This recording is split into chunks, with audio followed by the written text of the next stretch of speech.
Live from the Keon Sports Media Network studios, it is By the Playbook. I'm Brandon Soder. With me is Patrick Walls. Right off the rip, guys, you're going to notice a couple things are different. Podcast might look a little bit different this week. We're playing around with a new format. The platform to be named at another time that we were using before turned out to be unreliable, hence why the last couple episodes have come out late. Come on the pod, defend yourself. You know who you are. Yeah. So that was a fiasco, so sorry, guys. But we're back, and hopefully on time this time. But so yeah, you'll see. And also on top of that, Mike, not here. He had other obligations tonight, but he'll be back next week. But let's focus on what we can focus on. Patrick, how you doing, man? You know, fingers crossed, everything goes well with the recording. So as long as that happens, I'm just dandy today. All right, man. So far, so good. We'll see how that goes. Speaking of things that are not so far so good, Cleveland Browns, another loss over in London, lose to the Vikings 21-17. A game that the Browns led, I believe, for the majority, if not like the entire thing, up until the last couple minutes. The Vikings had the lead going into halftime, and then the last minute of the game. Sorry, not even the last minute, the last like 25 seconds of the game.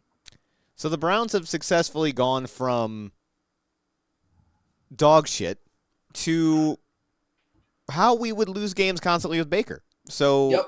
I guess that's a positive? Yay? It would be if our offensive line was the same age as when we were doing that with Baker. Fair enough. And maybe that's actually a bright spot because Dillon Gabriel made his debut behind that awful offensive line. He was not the problem today. If anything, you can put some blame on like the offensive play calling, which you're going to kind of simplify for a rookie quarterback, especially one that's physically limited like Dillon Gabriel. But for the most part, it felt like he was set up for success. 190 yards, 2 touchdowns, only 2 sacks, which again, given the line, I'll take it. I'd say the fact that he didn't give the ball away is already putting us in a better situation than what we've been in all season. Right. And at the end of the day, like the Browns had a chance to win this. It was against the Vikings, who have a great defense, not the best offense, but Carson Wentz is doing kind of just enough to keep him in games. But yeah, man, like it felt like going into the end of the fourth quarter that the Browns really had no chance to win this despite having a lead. It felt like we said, like the old Baker days, like things were just not going to work out in that last drive, and sure enough, I mean, we still had a chance to win at the end. Gabriel slung it down the field a couple times, but so I got my hopes up real high when we recovered that fumble midway through the fourth quarter, and then I think on that next drive it was a 3-and-out where we actually lost a yard in total and punted it away. So as soon as that happened, I was like, okay, we are in fact going to lose this. Yeah, and you'd wrote it down in our notes, 29 yards over the final 4 drives from the Browns in the fourth quarter, 293 yards in the 8 previous. No, that wasn't the final 4 drives. That was taking out the last drive of the game where Gabriel threw for like 47 yards. Oh, good. Those were the 4 drives that we had the lead, and we gained 29 total yards. We probably ran off 3 minutes of total clock in that entire time. Which, again, is going to be something that's hard to do when you have a piss-poor offensive line in an obvious run situation. As good as Judkins has been, and another good game from him, by the way, 23 attempts, 110 yards, another 18 through the air. It's different when there's still a threat of the pass and he has some room to operate. Yeah. Right? When you can load the box up, it doesn't matter who you have back there with a bad offensive line. Yep. I mean, he did what he could there. So, like, I don't put a lot of blame on him. Speaking of Judkins, by the way, first 100-yard rusher the Browns have had in 30 games. That was, like, I saw you put that in there. That was a shock to me. I did not realize 30 it's games. been that long. Yep. Jerome Ford, the last one to do it, November of 2023. So, obviously, after the Nick Chubb injury that year, which kind of set everything into a tailspin. Overall, though, I think the offense looked much better with Dillon Gabriel. I've been relatively outspoken. I've been pretty outspoken about not being the biggest Gabriel fan, and I do feel like games like this, we're going to get a lot of with him. My concern was never with the floor. of Gabriel, it's the ceiling. Yeah. And again, physically limited, left-handed, short quarterback. We'll see what he's able to do going forward. Considering that he doesn't have an offensive line right now, the offensive weapons, honestly, have not been great outside of the rookies. I mean, Jerry Jeudy looks lost. Oh, yeah. As I wide feel receiver like he's one. given up. Like, he got his money, and he's like, all right, cool, I'm good. So second year in a row, we've had a number 1 Alabama receiver just completely quit on the team. So that's neat. Yep. Amari Cooper, if you guys are unfamiliar, who got to do that to the Raiders again this year too. Got to legitimately just quit. Saw Geno Smith throw one slant route. It's like, I'm good. My body's okay. We'll talk about it, but he might have actually been right in that scenario. But yeah, Jeudy, 15 yards in this game. Harold Fannin got a touchdown, his first touchdown, only 14 yards on the day, 13 yards on the day. But I mean, he caught all 4 of his passes. Yes. They just were nowhere downfield. Can't complain about that. Njoku had a touchdown today as well. I don't think it was a coincidence that the tight ends got a lot of work in this game. You go back and watch the film, and there's a lot more motion in the Browns snaps and a lot more kind of stacking receivers. We were trying to spread things out, I think, to help Gabriel a bit to identify defenses, and in a lot of cases that kind of worked. And against Brian Flores, I mean, that's a very difficult thing to do. He loves to get kind of exotic and like throw weird shit at you. Yep. So again, from a game planning standpoint, I'm pretty happy. I'm pretty happy with how Gabriel has played so far. And in general, despite the loss, tell me if you feel any different. I'm definitely more optimistic about the Browns now than I have been at any other point in the season, other than maybe that Packers game, which even then, I don't think we felt like we deserved to win. No. I say the defense, I feel like the luck is finally starting to shift our way. This was the first time all season that we won the turnover battle. Which is crazy, because consensus, the Browns are a top 3 defense. Yeah. And whoever you ask. We literally doubled our amount of takeaways in this game alone. The defensive line, everybody is chipping in. They were the ones that forced both fumbles.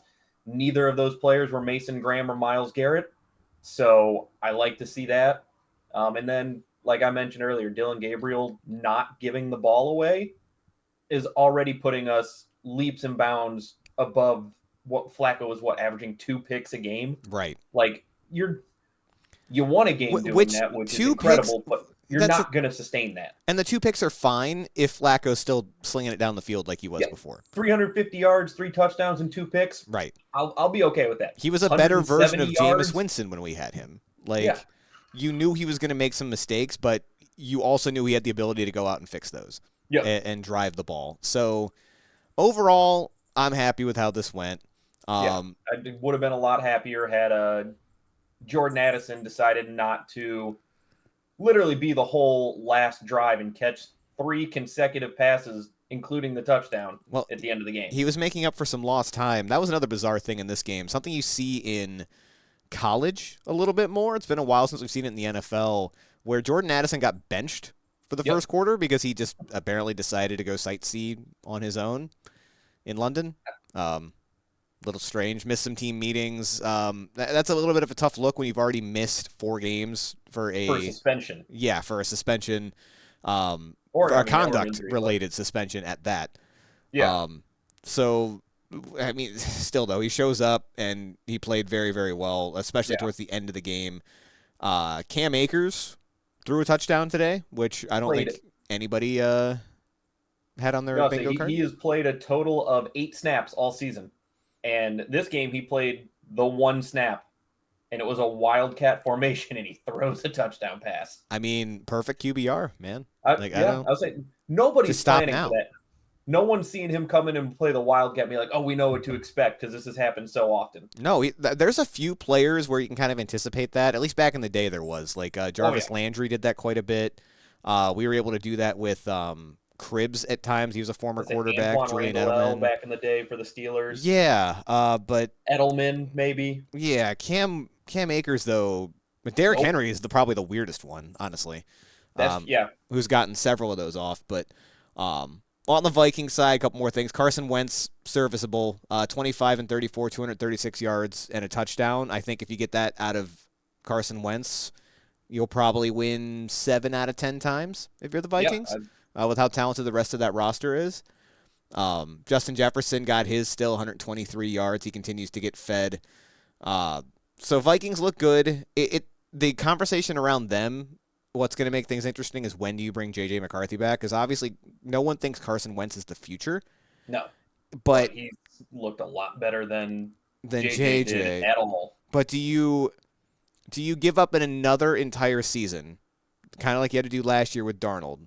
Like, do you honestly think that Carson Wentz is good enough to take you to a Super Bowl? And if you don't, which I don't think a lot of people do, then I think you gotta pull the Band-Aid off and see what you got in McCarthy, especially with as many quarterbacks coming out in this next draft class as there are.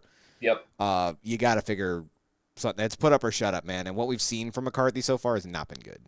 No, but I say unless Carson Wentz puts on his 2017 cleats and goes on an MVP tear for the next 4 games or 3 games, however long McCarthy's expected to be out, I feel like as soon as he's back and healthy and ready to go, Carson's getting benched. No, I think you're right. So let's actually one last thing from the game itself. The Browns now 10 games in a row failing to score more than 17 points. Again, hopefully more of a thing of the past than what is to come, especially considering it was the Vikings, it was overseas, it was Gabriel's first start. Yep. I got to imagine that's getting broken this year. But I say, speaking of that, Gabriel's first start, we're now 0-17. Yes. With quarterbacks making their NFL debut since we came back in '99. We're crushing it. 17 straight quarterbacks, most of them rookies. I'm sure there's at least one that was injured and then came in. But either way, 17 straight quarterbacks making their debut. They have not won a game. That's sick. But the other big news that actually broke, I guess it would have been earlier today or yesterday when you're listening to this, Joe Flacco, no longer a Cleveland Brown. Yep. He has been sent in division to the Cincinnati Bengals. In state, low moving cost trade. Yeah. For essentially a pick swap. So the Browns send Flacco in a 6th rounder. They get back a 5th from the Bengals. So, I mean, for all intents and purposes, virtually nothing. Yeah. It was a situation where Flacco was not getting back in under any circumstance. I don't think. He was still listed as quarterback 2.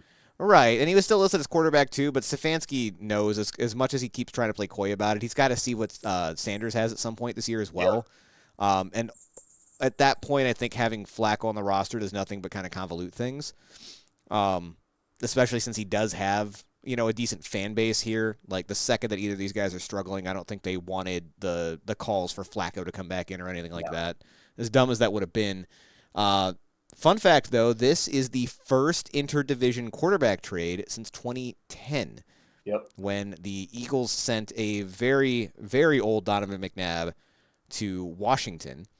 Who were the redacteds at that time. Yes, they were.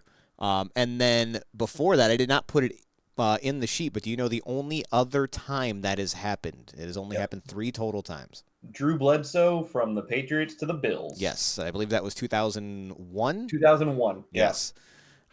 So it does not happen very often. I think out of all those examples, it's probably the least remarkable. This happened because there was a quarterback injury for the Bengals. Yeah. They tried it with Jake Browning, but again, we'll talk about that game in a bit. They needed something because they essentially had Jake Browning and then 3 other iterations of Jake Browning on that team. It was like Mike White, Driscoll. They actually they cut their second string quarterback as soon as they made that trade. Brett Ripon is now gone, or Ripon, however it's pronounced. Rip. All right. So thank you, Joe Flacco. Your second stint on the team. You did what you needed to do for us. The only other thing, and I think people were reading a little bit too much into it, Gabriel's obviously the starter. There's no real questions about that. Currently on the depth chart, Shedeur Sanders is listed as QB2, as he should be, considering Bailey Zappi and Deshaun Watson are the only other 2 quarterbacks on the squad right now. And Deshaun Watson can't physically do it. Walk. Yeah, nor should he be anywhere near anyone on this team. And already, immediately, Stefanski was asked about Shedeur Sanders. And whether or not he was the second stringer. And he gave a very vague, this trade kind of came out of nowhere. The Bengals reached out to us. I'm sure. Yeah, right. Originally when he started that quote, I was concerned because he said, "Yeah, that came out of left field. We didn't know this was going to happen." I thought they just traded Flacco without talking to Stefanski at first. But then he elaborated. He said, "No, the Bengals called us, and this all happened within like a day span to get him moved." But he's not willing to commit on quarterback too. Like, dude, who fucking cares? Yeah. Just tell the fans Shedeur is the backup. You'll stop getting the questions for now, at least.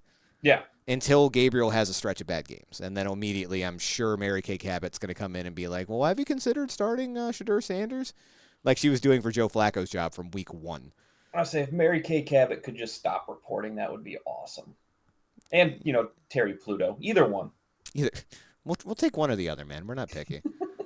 I don't want to come across as sexist. Either one of those two, I'd be fine with never hearing from again.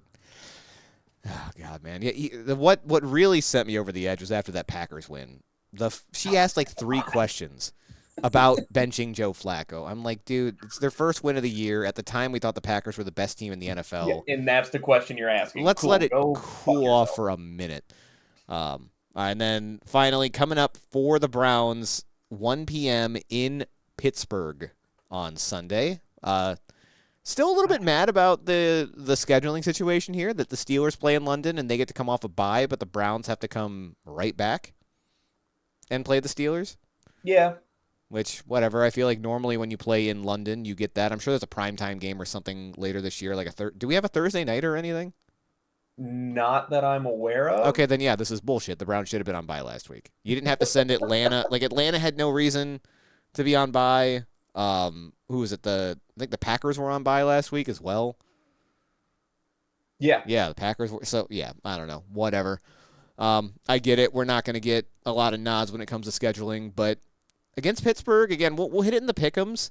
I'm feeling better about going into this game than I thought I would. A lot more confident about this game if we play anything like we did against the Vikings. Because the Pittsburgh defense is head and shoulders below the Vikings defense in terms of talent. And that's what I really want to see for Gabriel. Like, you performed fairly well against the Vikings. Can you now elevate that against the Steelers? I am still kind of scared shitless about TJ Watt, just because our line has been very, very bad. With cheese. So he's definitely got a chance to disrupt things. But this is a rivalry game. Like, we tend to steal one of these every year, even when we're not even like remotely favored. In Pittsburgh worries me a bit. Yeah, a little bit. I do think Pittsburgh might have a little bit of a chip on their shoulder as well. Just because the Ravens, who are now sitting at would be 1-4, still favored to win this division. Which is Steelers insane. are 3-1. Everyone in the AFC North lost last week except Pittsburgh, who was on a bye. Yeah. And Baltimore is still favored. I get they're getting Lamar back at some point, but I'm trying to who they have. Is it the Rams? I think this week with Cooper Rush starting. I have the sheet here. I just never actually I don't have grabbed the sheet in front of me. Yep, that would be the Rams at Baltimore. So that ain't going to be easy. No. I don't know. So we'll see how that goes, but I think the Browns at least got an outside shot in this one. Honestly, they got a nice two game stretch though after that of Bears and Dolphins. Bears, I don't know. They might be frisky. We'll learn more about them this week. Dolphins, yeah, they're awful. And the Jets, and then almost back-to-back games against the Bengals. Okay, so that might be why they're still favored. But the Steelers are going to be playing a lot of those same teams. They did play the Jets already, but yeah. To be seen. But before we start throwing it around the league, guys, this episode brought to you by Jim McConville at Helene Kia. For over 2 decades, salesman Jim McConville of Helene Kia in North Olmsted on Lorraine Road has been your trusted source for all new and used vehicles. With knowledge of the car buying industry and experience you can trust, McConville makes sure the customer is satisfied, safe, and drives away in a car they can afford and enjoy. Visit them today at 27932 Lorraine Road in North Olmsted. I think you did better than Mike. Good job. I got it. Proud of you. All right, let's go around the league here a little bit. 49ers 26, Rams 23. And we'll preface this, guys, as we go through. We do our pick'ems every week. Me and Mike won last week with 5 correct selections. Bad. This was brutal. A lot of weird games, to be fair, but then a lot of favorites also going down. A lot of favorites played like trash. Right. This was not one of them, but no, but the Rams still favored, I believe, by 8.5 going into this. No one saw the Niners practice squad coming in here and winning this game. And in retrospect, it feels like anytime McVay and Shanahan play each other, it's kind of like an empty the clip type game where they're going to get fucky, they're going to get creative. So, like, with hindsight, I might go back and take the 49ers with the points. I still would not have taken them. With the points, yes. Yeah. Still straight up. And the Rams had a chance to win this game still. But a goal line fumble by Kyren Williams.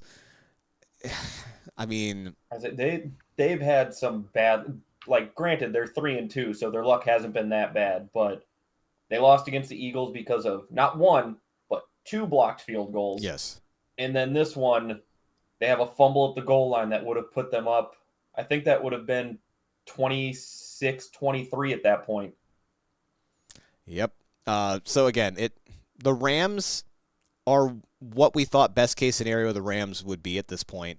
Yeah. Considering that Stafford hasn't gotten hurt. It only really took him a week to kind of get things going after being injured all offseason.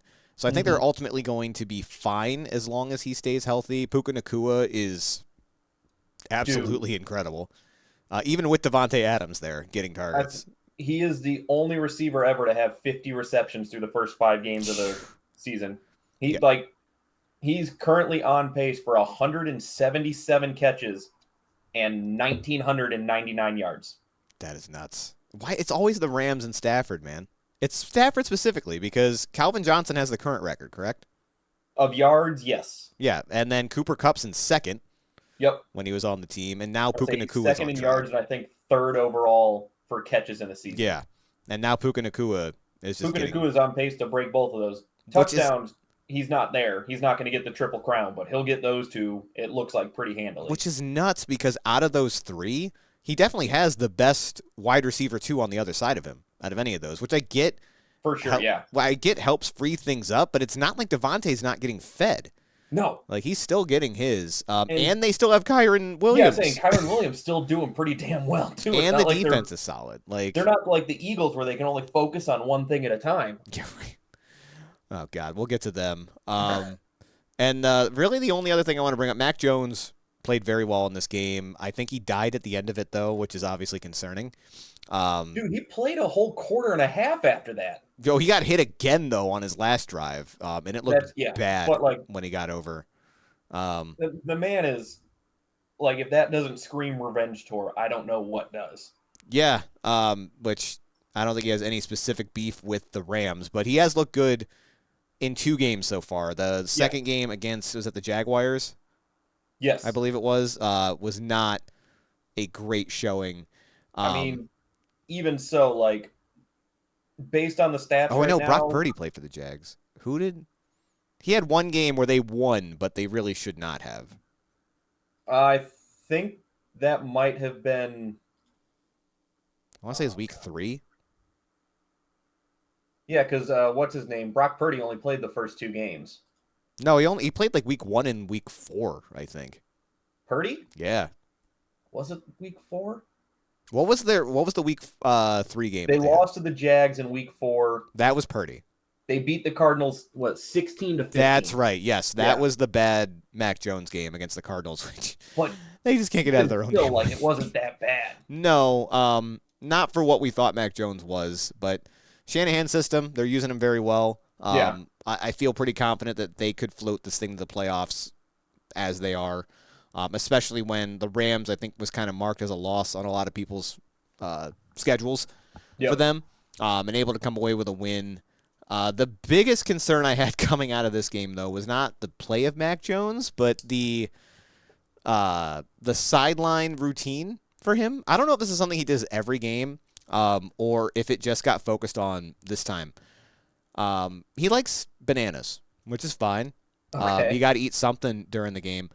But I had 2 particular issues. One, he ate 11 of them in the course of this game. I missed this. 11 bananas. Talked about actively on the broadcast. They showed it a few times, but someone actually went back and counted them at the end. He was handed 11 bananas. The other thing is he wasn't being handed like a peeled banana or a whole banana. He was being handed fully peeled, just like just the part you can eat, banana, just the banana itself. So someone was stripping the entire banana and just giving him the edible part, and this happened 11 times. I like bananas. Eating 11 of them in a 2-hour span sounds awful. I get, not wanting to cramp up and, sure, wanting some potassium, but there's got to be better ways to do that.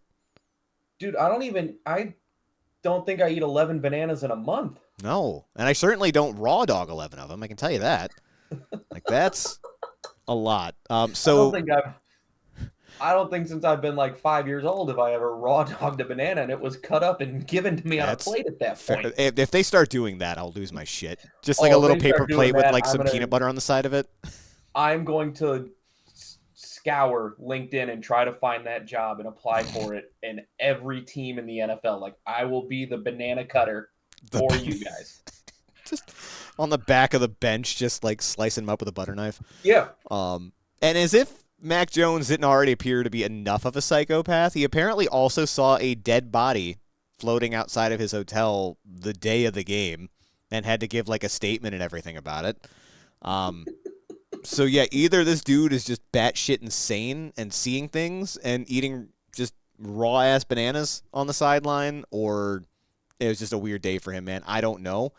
But keep doing whatever you're doing, more McCorkle. of a psychopath that they were cooked bananas. Oh yeah, like if he was getting like warmed up bananas, it's like bananas Foster on the sideline, just like the flambe, like setting them on fire and everything. Well, no, like those giant heaters that they put in cold games, just stand in front of that with a banana on a stick or something. Who was that one? There was a kicker that had like heated pants back in the day. Does he just heated like maybe pants? Yes, just shove like a couple bananas in the pockets, and then the kicker's job is to come up to you and just give you one when it's ready? Raffy dog.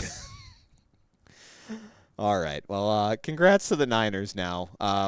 We got a couple not so interesting games. Colts 40, Raiders 6. Congrats, Dan. You've earned the dollars. The Donald Dollars moniker is yours again. Holy shit, are they good? Oh my god, nobody saw this coming. No, not even a little. They should be undefeated right now. I definitely mentioned this later with the Jags saying that they're the most surprising 4-1 team. They're not. It's the Colts, because the Colts have been so dominant. Like you said, they should be 5-0. They should be the only undefeated team left. But good God, are they good? Yeah, man. And I know it's the Raiders. The Raiders still won a game earlier this year against the Patriots. They look very much lost. I am now lost faith in Geno Smith. I know this line is bad, but he has not looked great. I think he's thrown 9 picks now through 5 weeks. 5 games. Which last is player to do that, Zach Wilson. Yikes. Not the company you generally want. Wilson, just in case you were curious. Yeah. Not company you want to be necessarily mentioned in. So the Raiders, they're definitely in trouble, man. They don't really have. I think they have Kenny Pickett there, so it's not like you're taking a massive improvement. O'Connell anymore? He's hurt, I believe. Oh, I think that's why they traded for Pickett. I said they can always bring back Minshew. There you go. Yeah, I wonder what. Oh no, he's on the Chiefs. That's right.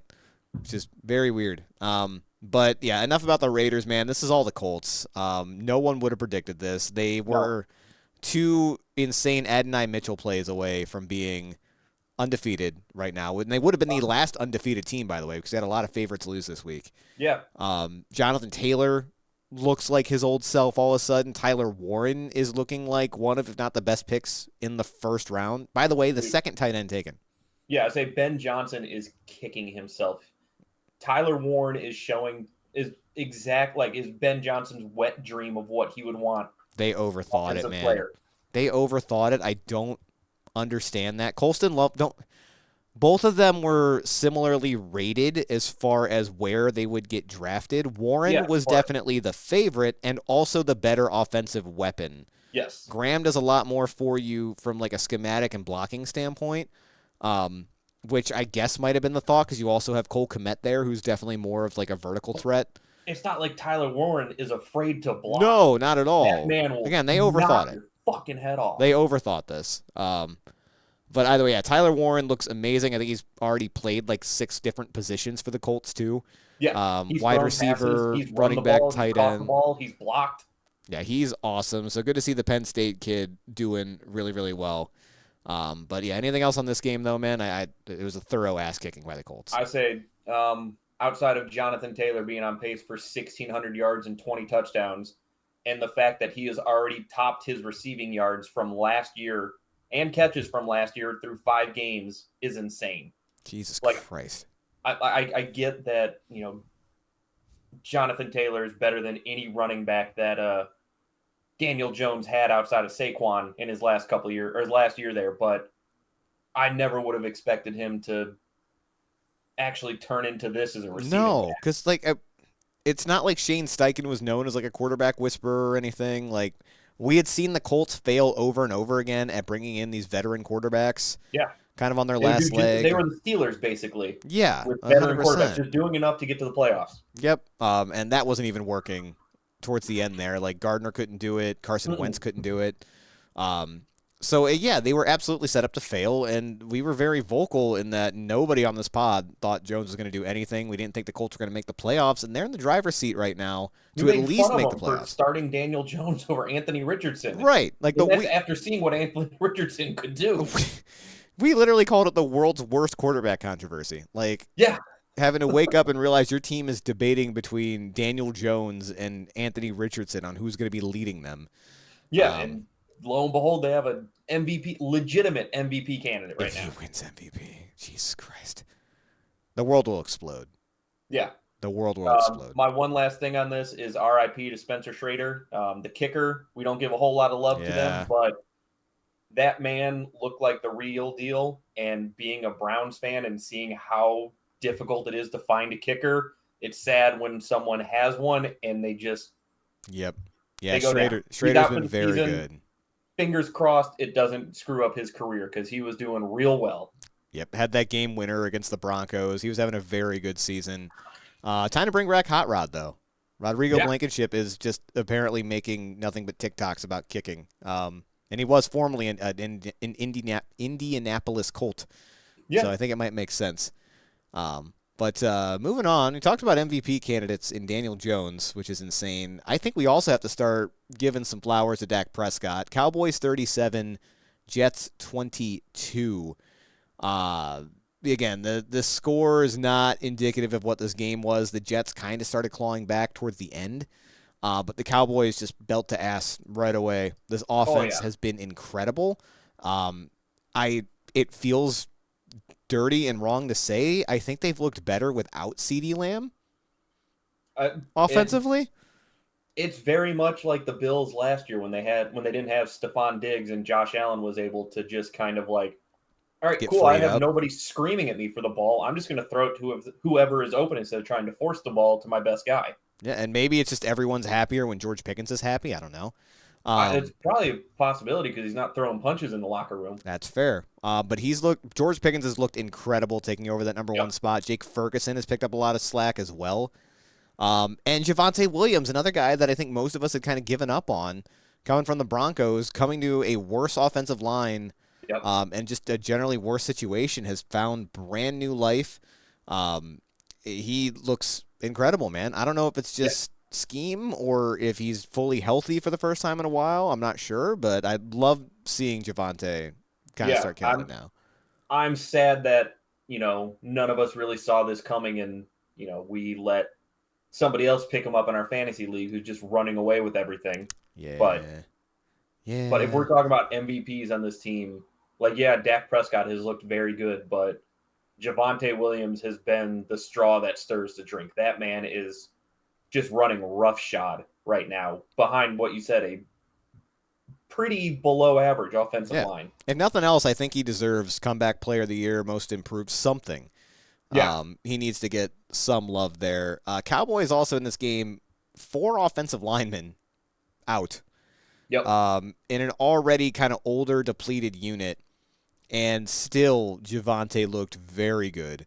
Yeah, I believe they were on their second left tackle, second right tackle, and third right guard, I want to say it is. Which is, I don't know if refreshing is the word, but there's so many teams where offensive line is a big problem right now, and we're kind of using that as the excuse for why they're not performing.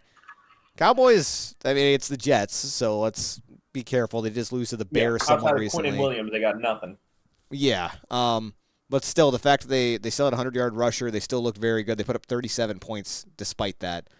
Pretty awesome. Jets side of it, man, Aaron Glenn is struggling with this team. It feels like guys are starting to just kind of give up and go through the motions. Which is crazy. The first team that is 0-5 with 0 takeaways through the first 5 weeks ever. It's the first team since takeaways have been recorded to not have a takeaway through 5 games. Like, how do you not even luck into one? Yeah. Like, just like an errant fumble or a, absolutely crazy. So they're either going to turn it on and be real good at the second half of this year, or next year that defense is going to be terrifying because sooner or later they got to regress to the mean. Thing is, like, I thought that defense was going to be okay this year because while they didn't have depth, they had guys at every level. And they're bringing in a defensive-minded head coach. Right. Again, that's all they've brought in the last couple of years, but still. But Quinn and Williams has looked good. Sauce has been iffy at best. Yeah.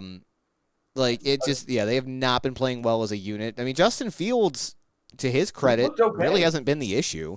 No. Tyrod Taylor, when he got in there, didn't look bad either. Outside of this game, because, again, like you said, the score is not indicative of what the final actually was.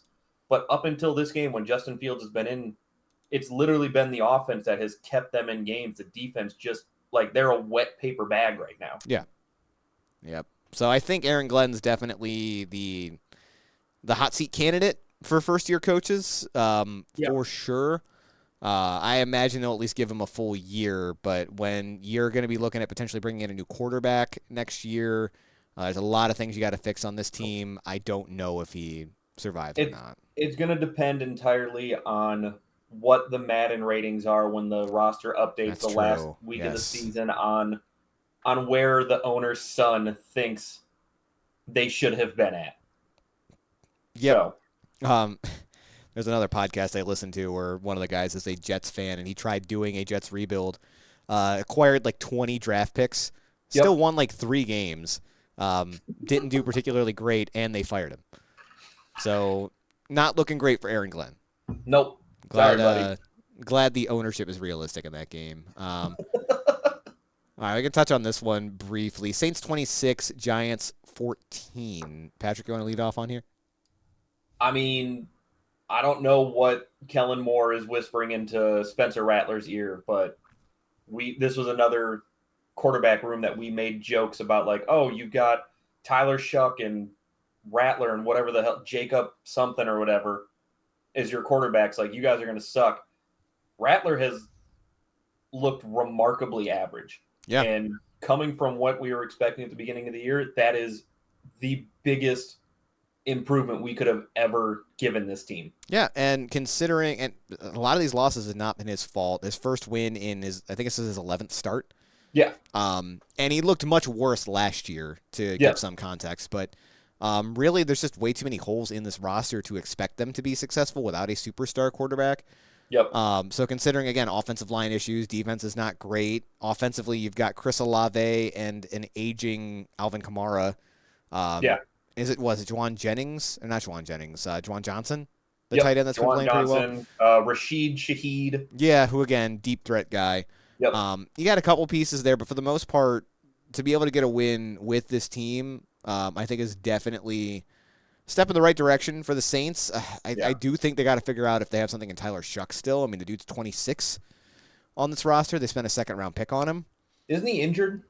No, I don't think Shuck's hurt. Yeah, I think they wanted to start with Rattler because he did not have a good camp.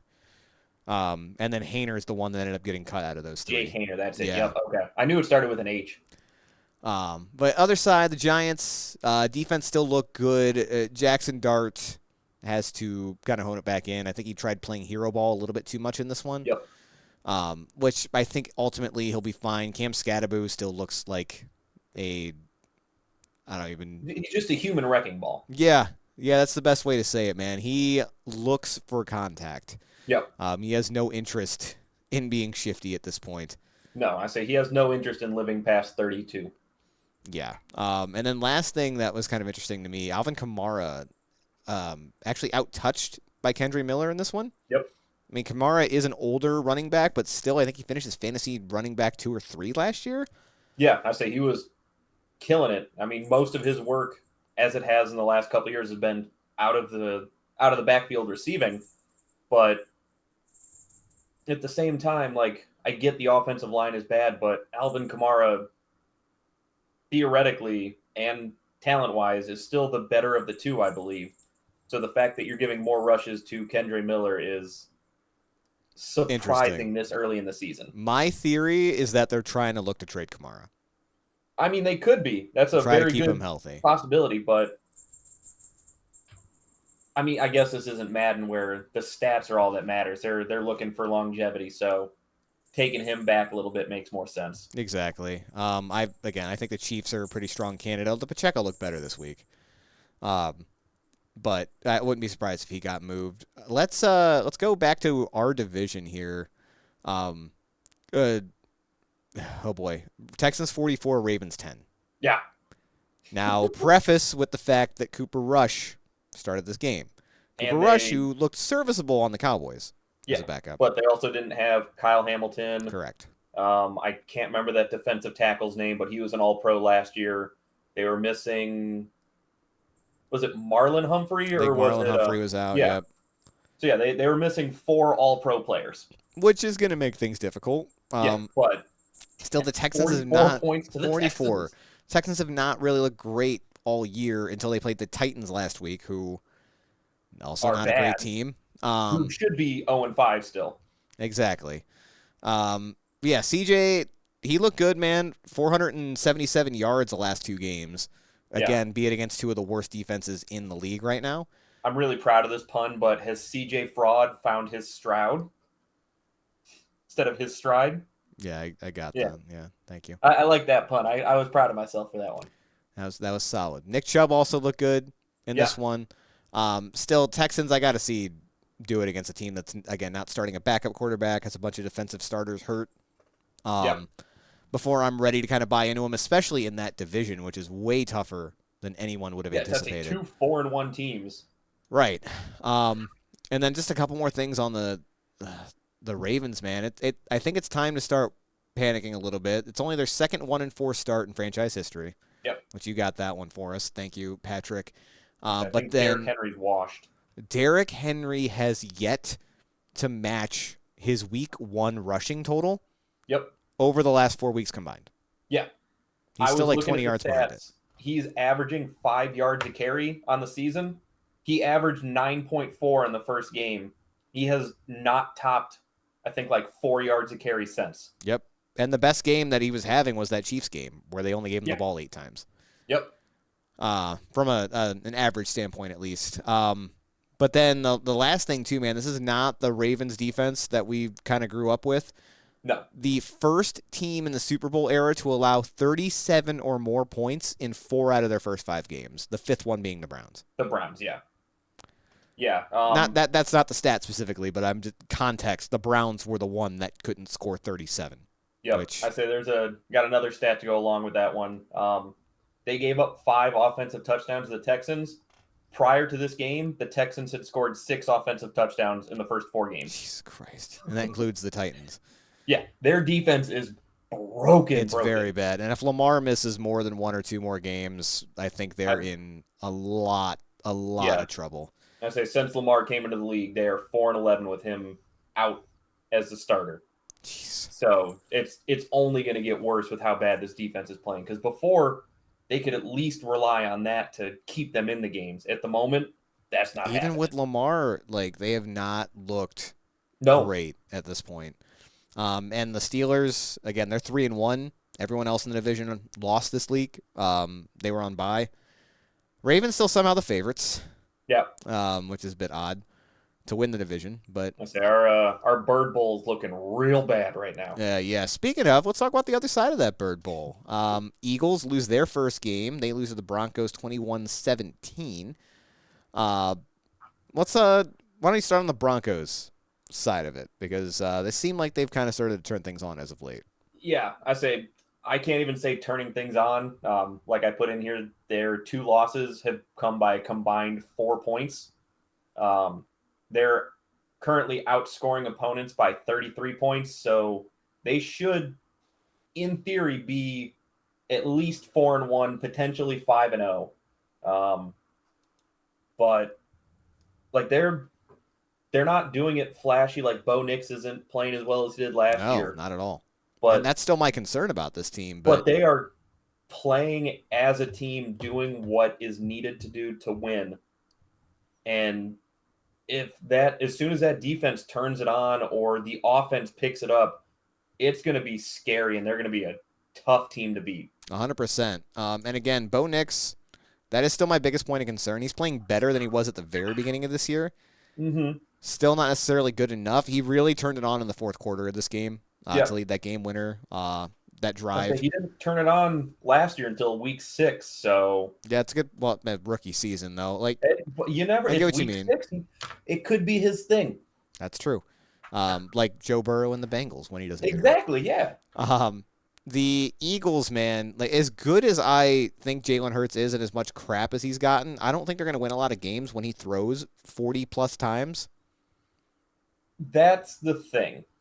I don't understand why he threw 40 plus times. Saquon has not had a good year at all by his standards, but but hold on, let me still don't understand that. You got to feed him, man. I don't think he just fell off off a cliff. I think Saquon only had 8 rushes. Yeah, it wasn't a lot. Hold on, where's the box score? Come on. Yeah, oh no, 6 rushes for 30 yards. So he was averaging 5 yards a carry. Why are you not getting him the ball more? Yeah, that's baffling, man. Between him and Derrick Henry, I don't get it. There was no point in time where they were down by enough where it was like, oh, we need to throw the ball. Like they were up by 14 points at one point. Yep. It makes no sense. I think Sirianni kind of lost him this game. That again, Hurts didn't look phenomenal, but again, he should not be throwing it that much. And then on top of everything else, I've been kind of defending him, but AJ Brown finally kind of he went full on diva. A little more public with his meltdowns. He called him out in the media, saying like, "Hey, get me the goddamn ball," basically. And then the one time that he has a wide open route and they throw him the ball, he gives up as soon as he's free from the defenders. Yep. That was a tough look. Oh. That was a tough look. And then tried to pick the play back up. Man. So I think ultimately the Eagles are going to be fine. They have looked kind of like they haven't gotten their flow, which is odd for a 4-1 team. But they still have enough talent, I think, to continue carrying them and kind of get things sorted out. It feels like this team's good for a weird stretch a couple times a year. But this team, to me, feels like, I want to say it was the 2019, 2021 Eagles. Whatever year it was, like Jason Kelsey's last year. 22, I believe. Was it 20? Okay. Yeah. Where they started out 10-0 and then just shit the bed. Yep. Like, I feel like this is that might have been 20 right now. That might have been 23. Where they lost to the Bucks in the first round of the playoffs, right? Like when they just started really kind of falling apart at the end of the year. We'll see. I need more than 1 week of the Eagles before I'm like really panicking, but Broncos look good. Especially considering the Chargers have not looked as great. They could definitely start making a move in that division. Okay. I got to call out one person, though. Not a player. It is another YouTuber. His quote on A.J. Brown is my favorite thing of saying, like, A.J. Brown, go read a book. Like, if that's how you're going to play, go read a book. He's really good at that. Yeah. He's so good at reading. I bet he's at least like an 8th grade reading level. Minimum. Minimum. I say, that's all he had to do in Tennessee. Like, he wasn't getting the ball there, so. That's true. He had a lot more free time. Drink all the time? Who, in Nashville? Yeah, right? That? Crazy. All right, let's not a ton to talk about in this next one, other than one particular player, I think. Panthers 27, Dolphins 24. Dolphins continue to prove that they are the vibes are in shambles team. Mike Yeah. McDaniel is in lots of danger of being the first coach getting let go this year. And I don't think he cares one bit. No, again, another day closer to death. Um, Darren Waller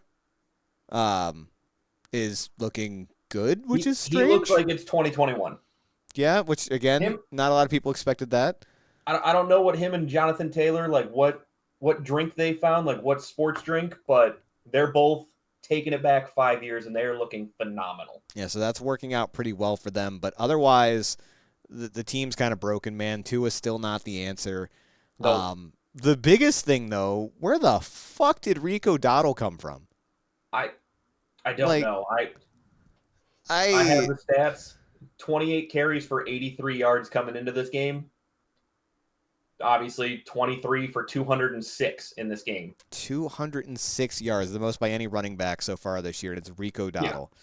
Yeah. Honestly, I didn't even see that Chuba Hubbard was hurt. No. And at first, I didn't know he was, so I was like, there's no way they just fucking unlocked this guy. The only reason I knew he was hurt is because in all of my fantasy leagues, except for the one that we're in with this one, it was like, oh, Rico Dottle's been picked up. Like, why? Well, that would be I why. thought, like, I didn't even know what team he was on. Yeah. And like, again, the Panthers, I don't get it. Were they at home this week? Yeah, they were. Yeah. Carolina's also playing significantly better at home. They haven't lost there yet this year, which is interesting. Yeah. But we can say for a fact that's not because of Bryce Young, because he did not look good. No. Again, still won the game despite him. I think you're moving on from Bryce Young after this year. Yeah. I don't see a lot of reason to keep him, but I guess if anything, if you're the Panthers, it seems to be a relatively well-coached team. Which is crazy. Yeah. Normally in this situation, the team is falling apart. Right. So I'll give them credit there, but they got a lot of problems going into next year.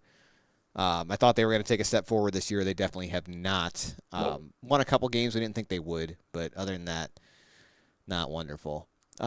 Next up, Titans 22, Cardinals 21 in the least probable win of the week. No team wanted to win this game. They sure didn't. What the Titans were down 21-6, I do believe. Yeah. In the fourth quarter. Yep. Then DeMarcado drops the ball at the 1 yard line. Just drops it. Like no one near him. Nope. The second week in a row this has happened in the NFL. Again. I don't understand how this keeps happening. They were down 21-3. Oh, sorry. Even better. I get this is going to happen once or twice every year in the NFL. I never thought it would happen 2 weeks in a row. No.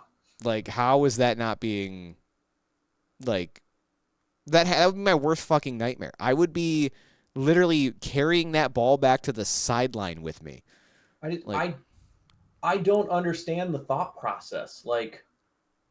Why in your head are you not holding on to that ball for dear life? For what? It's not a cool celebration. You're not. No. I don't get it, man. Go out there and Gronk spike it. Do something fun with the ball. Get right. Or again, just fucking take it with you. Be like that one Bills fan and just run out of the stadium with it. Whatever you got to do. But it wasn't just that. There was another, I forget who the Cardinals defender was. They had a pick on Cam Ward later on in this game, which subsequently got fumbled, kicked into the end zone, and then picked up for a touchdown by a Titans player. Wasn't it? I thought for whatever reason it was a Titans player fumbled it, picked up by. Okay, it was a pick. Nope, okay, it was an interception that turned into a touchdown for the Titans on the same play. The Cardinals had no interest. No interest in winning this game. Jonathan Gannon, St. Ignatius guy, Cleveland guy. I want him to succeed. It's not looking good there, man. He got fined $100,000 for him blowing up on DeMarcado on the sideline, which he should have. Yeah, he should have. I get that the NFL doesn't want that kind of optic because he laid into him. He was shaking like it was bad. Gannon, not DeMarcado. Yeah. But yeah, man, it's not looking great there. The ship is sinking again in a tough division. I think Kyler at most has one more year left here if he doesn't try to get out of there after this season. And I really don't think Gannon survives. No. No. Enough on that one. Congrats to Cam Ward and the Titans on their first win of the year. First win. Didn't deserve it, but you got it. Good job. Yes. Buccaneers 38, Seahawks 35. You can lead off with this one. I am fucking tired of the Buccaneers. The old Carolina Bowl. For whatever reason, it did not click to me that it was Sam Darnold versus Baker Mayfield until the game had already started. But goddamn, did they put on a show. Them and then also JSN and the Eggman. Like, it was an Ohio State receiver game and a Carolina Panthers quarterback game. It was nuts. Yeah, I get that they sucked every other place that they were, but boy, did it kind of, especially for Carolina, had to just feel so great watching Bryce Young play quarterback and then watching these two guys who you let go. Yep. I do also love that Baker Mayfield in the lead up to this game was asked about, Sam Darnold, so they'd obviously played together. And I forget the exact phrasing, but they were basically like, "Oh, Sam, like, can you talk about some of the good times that you had with Sam Darnold?" And he's like, "Where?" Like, "Oh, when you guys were in Carolina." It's like, "Oh no, there were none of those." Yeah, I'd say that was a horrible situation to be in. Like you were saying, how Carolina's a well-coached team now. Mm-hmm. They were not a well-coached team then. No.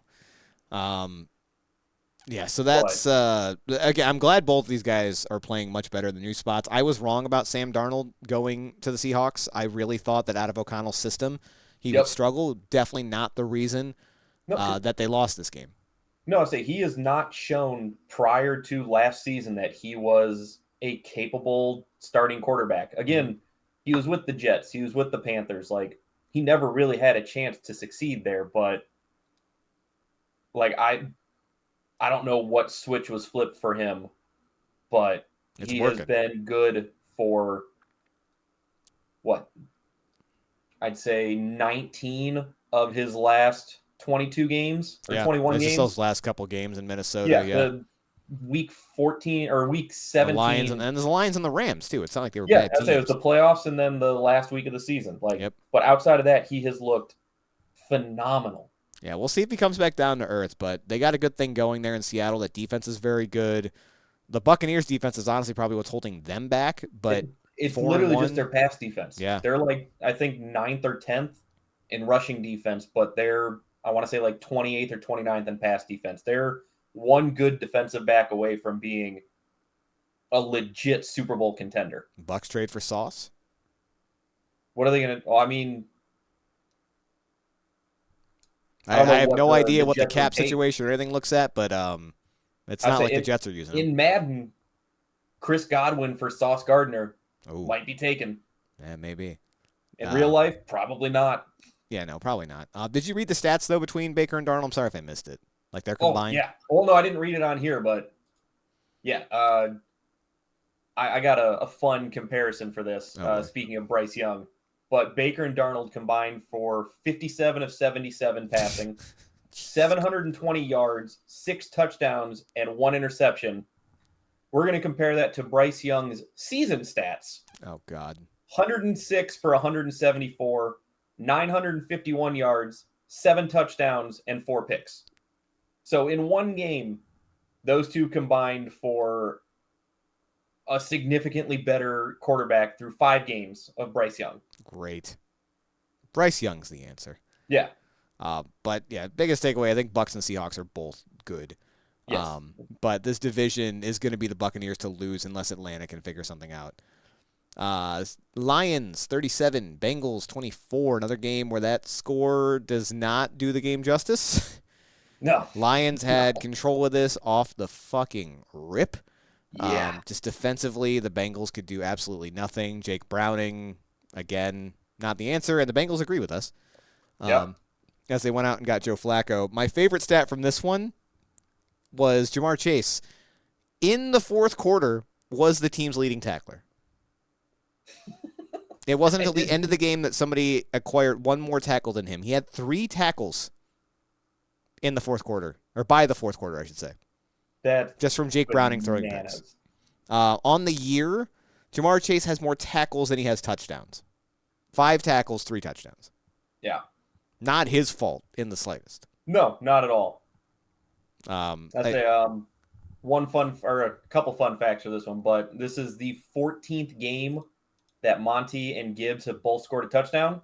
That's tying them for the all-time record with the Cowboys, Emmitt Smith and Daryl Johnson from wow. those 90s teams. Jeez. Okay. And if you take out the fourth quarter, where the Bengals scored, what, 21 points, was it? Yeah, I believe so. They Yeah. scored almost all of their points in the fourth. Yes, if you take out that, the Bengals have been outscored 104-16 in their last 3 games.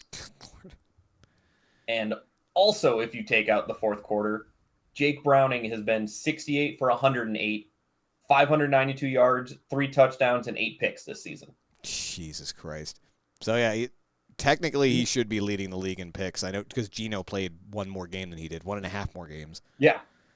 Oh, good God. Yeah, that's about all I got for these. The Lions look great. They do. Yeah, there's weird loss at the beginning of the year, but since then they've been a wagon. Yeah.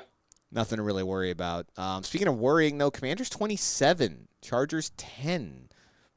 I don't know what's going on with the Chargers outside of, again, their offensive line. Yes, which is a big part of what Harbaugh wants to do, but it just seems like everything's gone out the window these last 2 weeks. Yeah. I'd say they're in the same boat as the Cowboys, almost exactly, with they're on their third left tackle instead of their third right guard.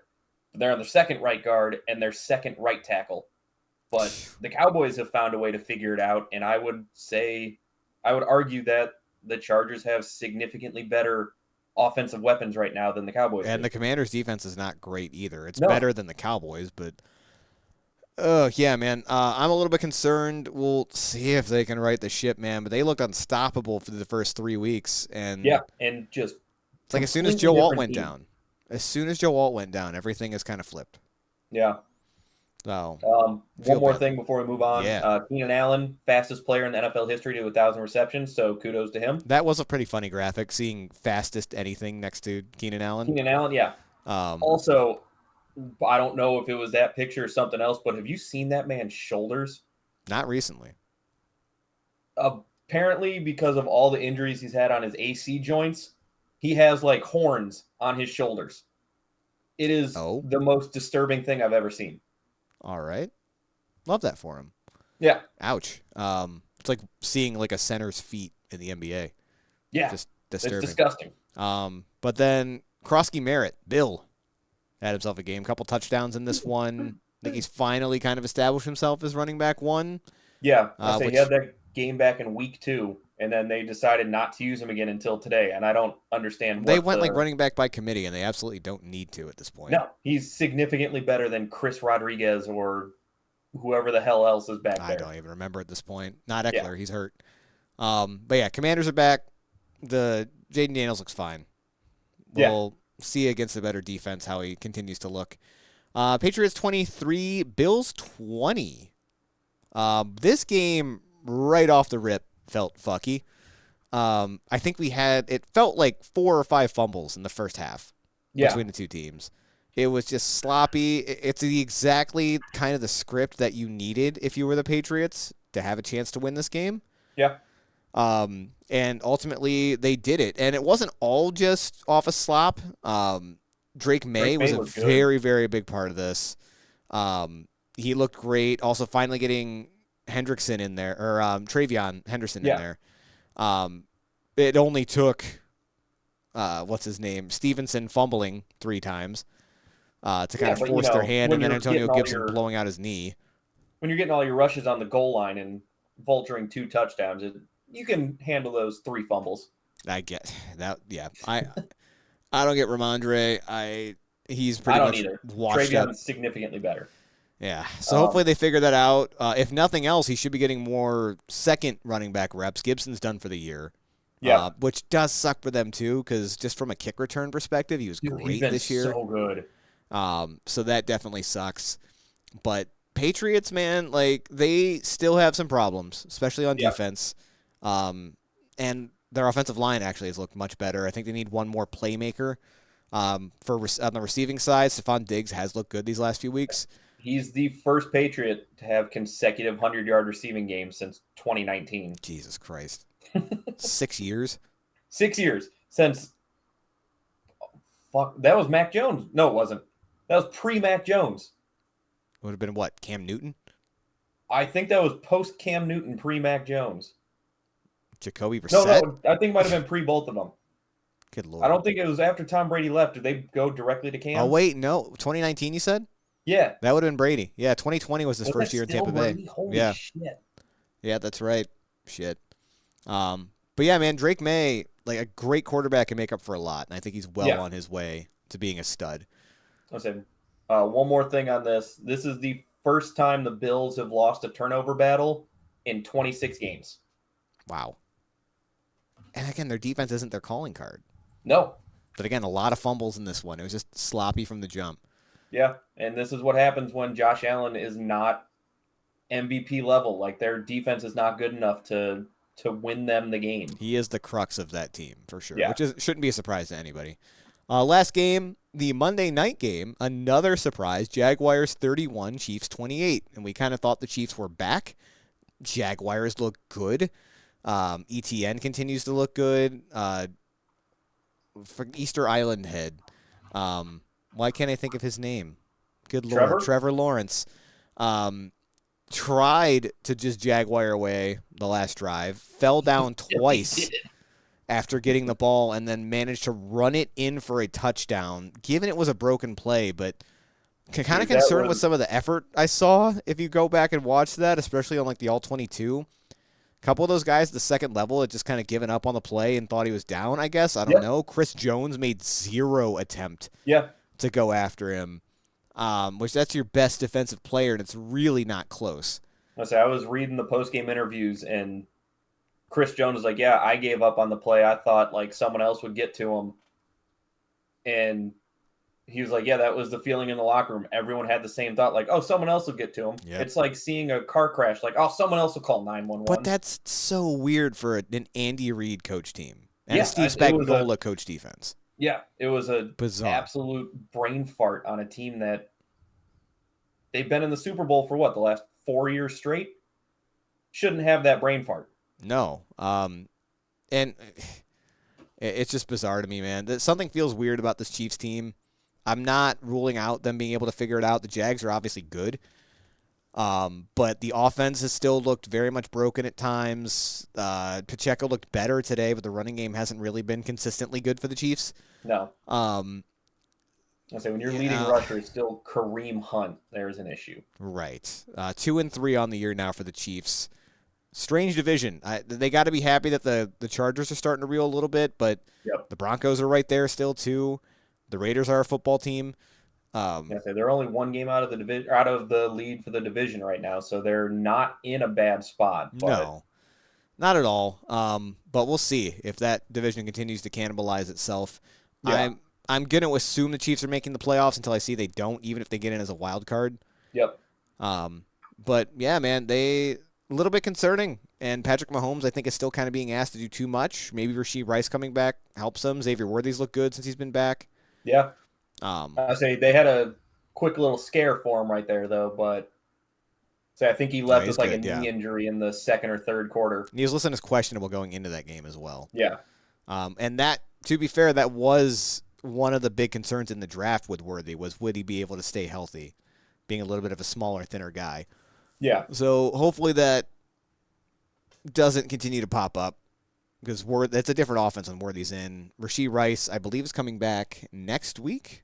One more week? No, it was a 6 game. So week 7. 6-game suspension, so 2 weeks. So he's almost back. But that will do it for the league recap. A couple other random things. One not even football related. So Miami and Carolina, obviously 2 teams that were not going anywhere. There was a hilarious tweet that came out. There was a couple of fans sitting towards the front row. One was a Panthers fan. One was a Dolphins fan. They were friends.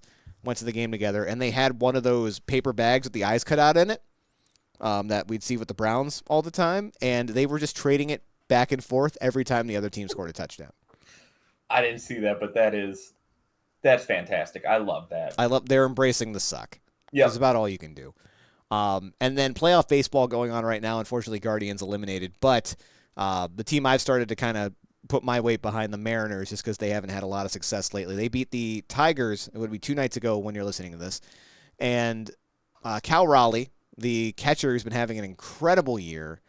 61 home runs now for a catcher, which is completely unheard of. He hits another home run last night in the win against the Tigers, and it goes right to a fan that is wearing a shirt that says "Dump Here." Of course, he's Big Dumper. This is his nickname. And it had the number 61 for the number of home runs that would have been hit to him. So not only does the guy in that shirt catch the ball, he's excited. After a minute, they cut the camera back to him, and he's now wearing a "Dump It Here" 62 shirt that he just had underneath the first one. I would have appreciated it more if instead of having a second shirt, he was just shirtless and like his friend wrote on a Sharpie like "Dump It Here's number 62." Oh man, so that was funny. I love the dedication that he had a second shirt going on. This game was in Detroit too, by the way. So Mariners fan traveled to do that. Good for him. That's awesome. Yeah, and he got to meet Cal Raleigh at the end of the game too. I would awesome fucking hope so. All right, so that's it for that. So Fantasy on Ice, not going to be quite as exciting this week because Mike, again, for the fourth time, would be taking an ice. He's not here. But Patrick, why don't we go ahead and still get a recap? Because this was not even close this week. Well, we're going to start it off with Mike, who, in case you guys didn't make it to the end of the episode last week, started 3 players on bye. So he got a big goose egg from Mustard Man, Bijan Robinson, Drake London, and DK Metcalf. Didn't help that his tight end that he ended up getting was Brenton Strange, who only dropped 2.7. And also got hurt. Yeah. As we'll talk about. Yep. But he scored an abysmally low 64. I came in at second, which seems to be a running theme here. Brandon's team is just god tier right now, but scoring 100.42 points. Leading scorer there, Patrick Mahomes, so that was a great pickup. And then obviously Puka Nacua is still doing his thing. Everyone else is just kind of middling. And then Brandon leading the way with 117 points. With JSN, Christian McCaffrey both scoring over 20 points. And then Amon-Ra and Ashton Genty just kind of holding down the fort, keeping him afloat. Didn't even need Bucky. Nope, didn't even need Bucky, who got added to the injured list after we recorded last week. He didn't even feel the need to reach out and be like, hey, can I pick someone up? Because he just wasn't worried. I mean, to be fair, I looked at Mike's roster. Yeah, we knew Mike was going to lose, so why not keep Bucky? And depending on how this goes, I may not drop Bucky again. I don't see why you would.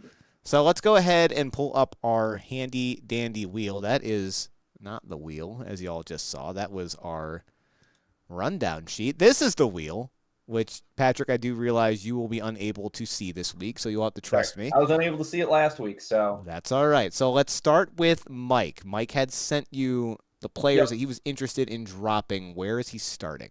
So he can only start with the player who is actively playing next week. So he is starting with Alvin Kamara. All right. So running backs. Perfect. Yep. All right. I've got that wheel up. We are spinning. Let's see what we got. We're going to spin it again because it's Amari and Hampton.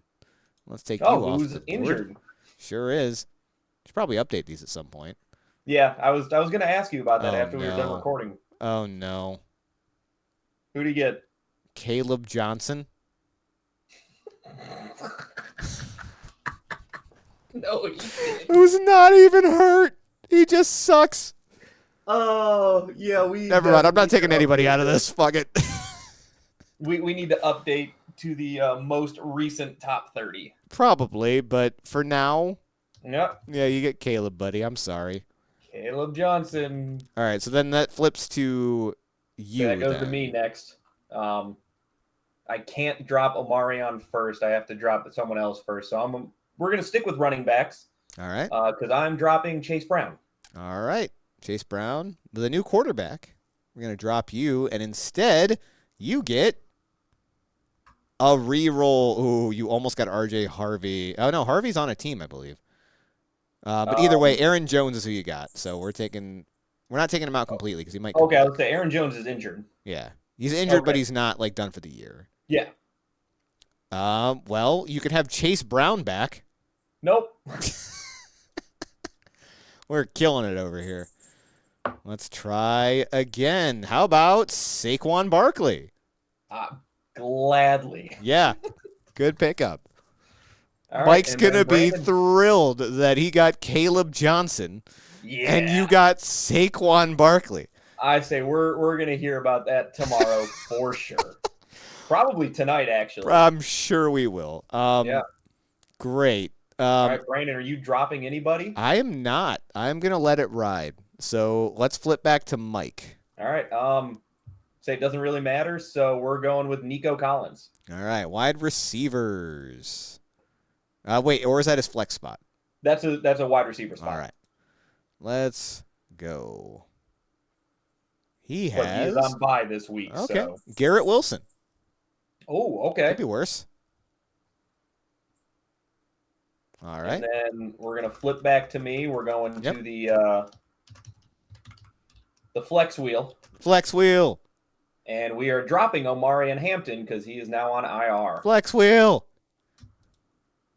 Give me something good. How about, I believe he's rostered, DK Metcalf? DK Metcalf is rostered. He is on Mike's roster. Dang. Try that again. I got DK Metcalf in like every other league I'm in. Monty, I believe, is also rostered. Oh, Monty Montgomery? Yeah. Yeah, he is also on Mike's team. Jeez, come on, man. What's funny is both of those are his flexes. Of course. Caleb Johnson, who was already taken. Oh, thank you, Mike. Oh, also God. How are we spinning the flex wheel this many times? You're telling me in 90 players, it has hit Mike's team all 3 times? Well, now it hasn't. Zach Ertz. I mean, could be worse, I guess. Yeah. Congratulations. All right, back to Mike. Mike, we are going to the tight end wheel because he's dropping Brenton Strange. All right. Sorry about it, Brenton. All right. Spinning. Cole Kmet. He's going to kill us. Yeah. Oh, God. This is so bad. Oh, this is rough. Mike, I'm so sorry. Hold on. I feel bad about the Caleb Johnson one. Let me check something. Should we go back and... That's what I'm thinking. Like, let me just check available running backs. He's still on the Steelers, right? He hasn't been cut? I believe so. We can't have Caleb Johnson. There's no way. He's the 92nd ranked running back. All right. Don't say we never did anything for you, Mike. I say he wouldn't even be in the top 90 flex wheel. I say mid-year I'm going to update these, but I'm enjoying the chaos at the moment. All right, so you no longer get Caleb Johnson. Oh, that's Christian McCaffrey. He's rostered. Yep. Sorry about it. Marion Hampton is hurt. We're going to remove you. It's the longest we've ever had the wheel up. Christian McCaffrey, the most unexpected blow. Like, we knew he was going to be good, but no one was expecting number 1 running back again. So definite upgrade, Isaiah Pacheco. All right. Check and bake. I mean, if he keeps coming on like he did last week, that's not going to be a bad one. Not at all. Anyone else going back? I can't drop anyone else. Mike just had those 3. So it's up to you. No, I'm very much happy with my roster at the moment. You sure you don't want to get rid of Herbie the Love Bug? Sure don't. Okay. Not yet, at least. Yeah, I'm letting it ride for the time being. I need to get rid of Jameson Williams. All right. So let's wrap things up with our pick'ems. Do you have Mike's picks ready? Yeah, I'm pulling them up right now. We go. So me and you will just alternate, and we'll just give Mike's pick last. Yep. Since we've both seen him already. Last week, as I mentioned, we did not do great We did horribly. Mike and I tied both 5-9. Patrick, you went 4-10 in a week that we were all consensus on every game except the Jets game. And apparently we're all idiots, is what I've gathered. Yeah, so, it was a bad week. So that was neat. Overall, Mike still holds the lead. He's 52-27. I'm 51-28. Patrick 46-33, but still plenty of time to catch up. Yeah, it only takes one bad week. Exactly. So let's get things going. Eagles at Giants Thursday night. I mean, even though they can't figure out both sides of the ball at any time, I got to go the Eagles. Eagles, all right. I am finally going to get a little bit crazy here. I'm taking the Giants. This feels like a hangover loss for the Eagles. Like they're not in a great headspace going into this game. It's a division game on a Thursday night. Just a lot of like weird factors in this one are making me lean Giants. I might regret that later. That's fine. I'm going like my thought is the opposite of like they're coming off a loss. They're going to be pissed and they might put it all together, especially against the Giants. But yeah, I'm not. You already wrote it down. You can't switch. I'll take it. Switch it back. And where'd Mike go here? Mike went Eagles. Shocker. All right, I'll start the next one. Broncos at Jets over in London. Again, being in London, I feel like this might be a closer game than it should be, but I'm taking the Broncos. I say we're going to go down the line with Broncos because Mike also picked them. Easy enough. All right, flip back to you. Rams at Ravens. Cooper Rush still projected to start. Rams at Ravens. I got to go Rams. Same here. They looked bad last week. That's a team that I think McVay can take advantage of. I say Mike also went Rams. All right. Dallas at Carolina. I'm taking Dallas, even though it is in Carolina where they've been playing much better. Still, I don't trust this roster enough. Cowboys. I got Cowboys again. Cowboys across the board. All right. Fair enough. Throw it to you. Cardinals at Colts. I can't go against Donald. Fair. Same here. And Colts for Mike as well. Yeah, not super surprising. Seattle at Jacksonville might actually be the game of the afternoon. This slate at least.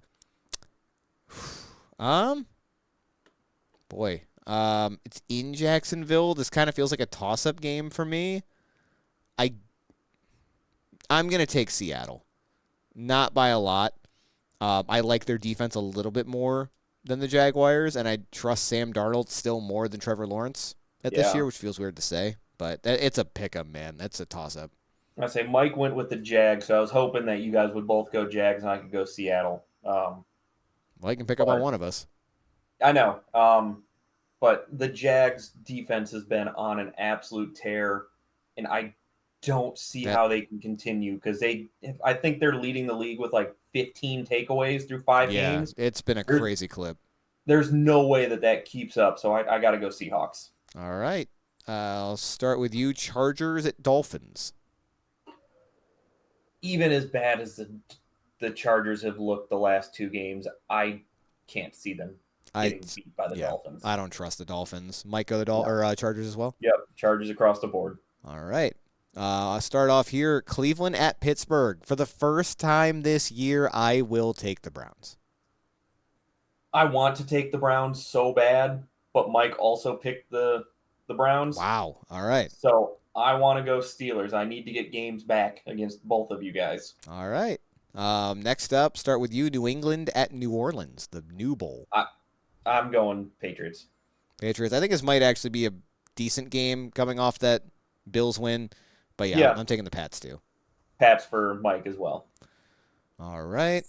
I've got Tennessee at Vegas. Somebody has to win this game? Question mark. It's my pick first? Or is it you? No, this is me. Okay. Ew. Tennessee really did not earn that win last week. Vegas has been able to hang tough still in a couple games.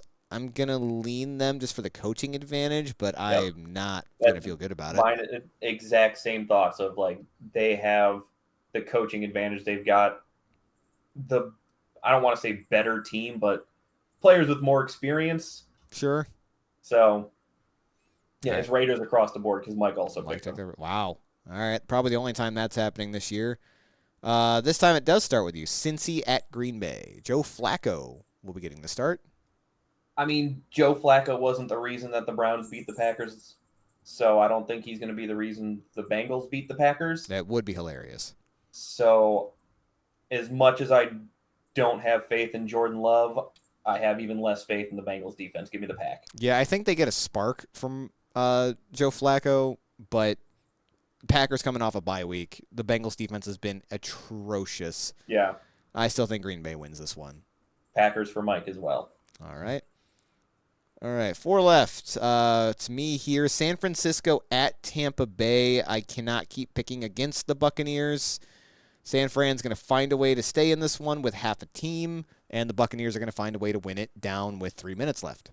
So give me the Bucs. Yeah.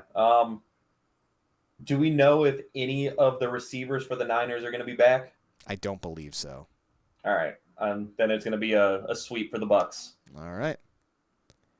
And the Sunday night game, Detroit at Kansas City. Boy, Kansas City has had a gauntlet of a schedule to start the year. Yeah, I still don't think this is the Chiefs get right game. Give me the Lions. Yeah, I'm taking them too, man. I And like the for Mike. Lions. Jeez. All right. We got another double slate on a Monday, which is at least marginally more interesting than the last time we had 2 games. Yeah. First is Buffalo at Atlanta. Buffalo coming off of a loss to the Patriots. Atlanta coming off of a bye week. I'm trying to think. Did I just have you go first? Yeah. Yeah, okay. I'm taking Buffalo. This feels like a fuck you revenge tour kind of game. After Yeah. losing to a team they definitely shouldn't have. And Atlanta's, they got to show me that this offense is consistent. I say again, I need to get games back against you guys, but this is not the one to do it on. So we're going 3 straight for the Bills. All right, last one. Chicago Bears at the Washington Commanders. Commanders winning against the Chargers last week. Chicago coming off of a bye. I really want to go to the Bears. Do it. Yeah, give me the Bears. The Bears. Coming off the bye, the Commanders, they looked good, but they didn't look scary. Yeah, I'm struggling with this one a little bit as well. I'm gonna lean Commanders. I think the bye week, while the Bears helped them get healthy, I also feel like it kind of jolted their momentum or stunted it rather. Yeah.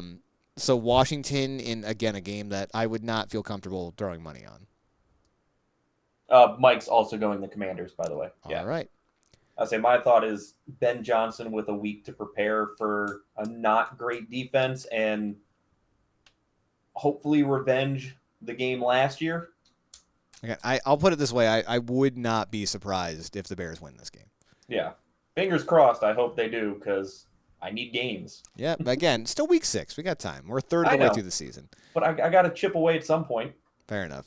All right. It's like last week where we agreed on all but one game. That was insane. And then we all just blew it. Yeah. Which is awesome. All right, guys. Well, that is going to do it for us. Mike will be back next week. Should be a normal show. Yeah, fingers crossed. And then the week after that, I will be out, so we'll get that sorted. But as usual, this was fun. Thank you, Patrick. Yeah. As always. But yeah, I think that does it, y'all. Have a good night. Bye.